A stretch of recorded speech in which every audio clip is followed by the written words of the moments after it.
Alors, dans une enceinte comme la nôtre, où on ne cesse d'invoquer la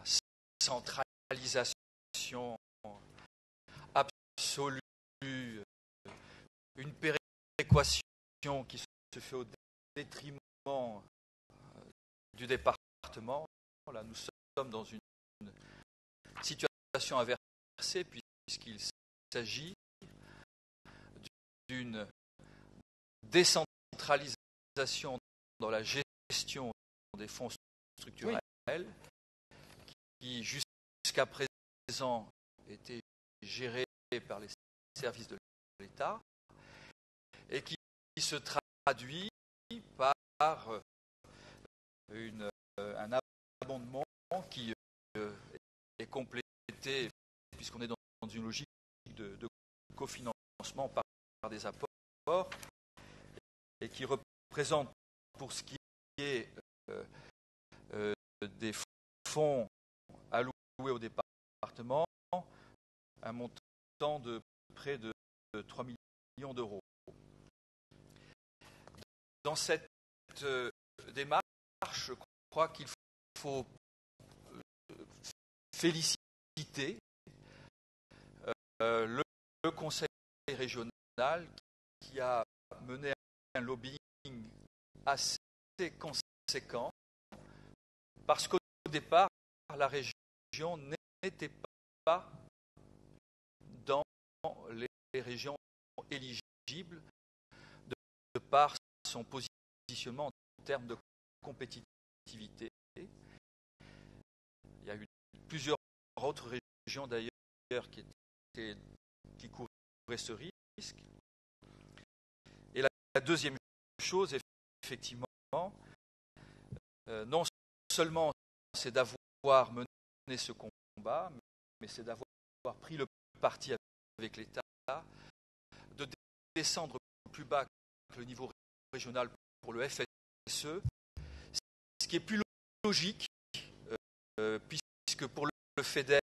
on est sur de l'économique, le FSE, on est sur de l'insertion,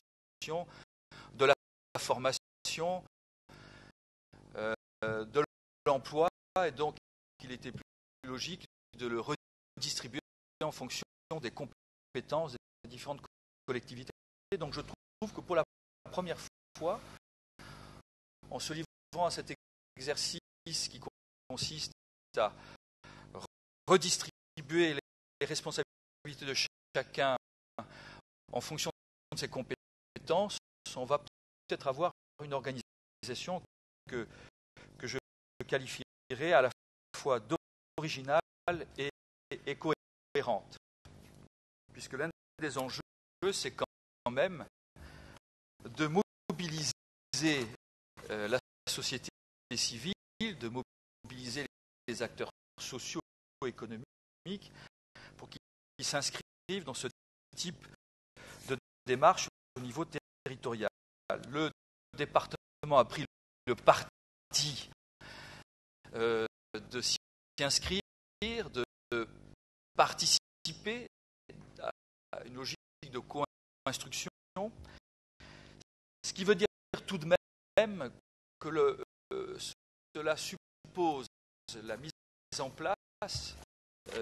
d'une infrastructure pour mener à bien ces opérations largement plus importantes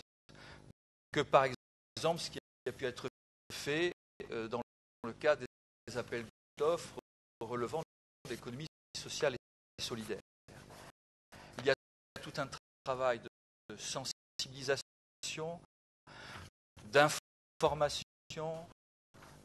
d'instruction, de promotion qui conditionne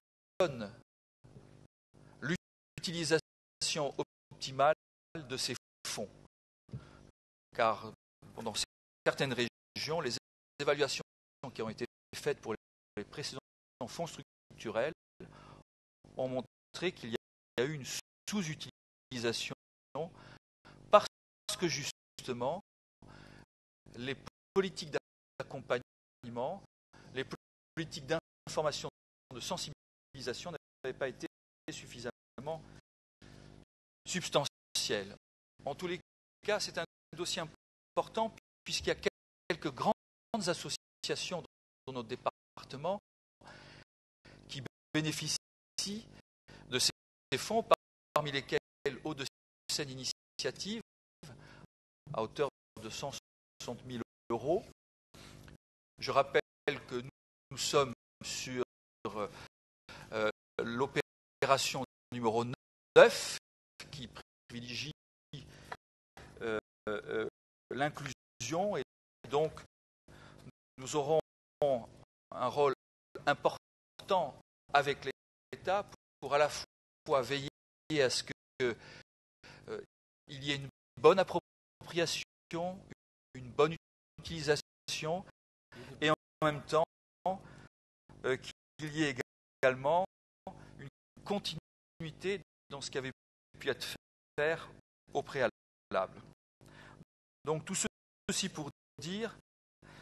que c'est une excellente mesure et qui a l'avantage en même temps de susciter une réflexion plus large sur la place de notre département dans les actions européennes. Il y a dans ce rapport un paragraphe sur le FEDER, l'idée que finalement le FEDER pourrait présenter une ressource intéressante dans le cadre des projets d'innovation, de développement, en effet. Et puis, pour terminer, l'adhésion à l'association Île-de-France-Europe, qui nous permettra d'être représentés au niveau européen, puisque cette association a un siège à Bruxelles. Il y a à peu près 6 à 7 personnes qui sont parties prenantes, et que je crois que l'une des faiblesses de la France, c'est la faible représentation des collectivités territoriales à Bruxelles, alors que d'autres pays le sont beaucoup plus.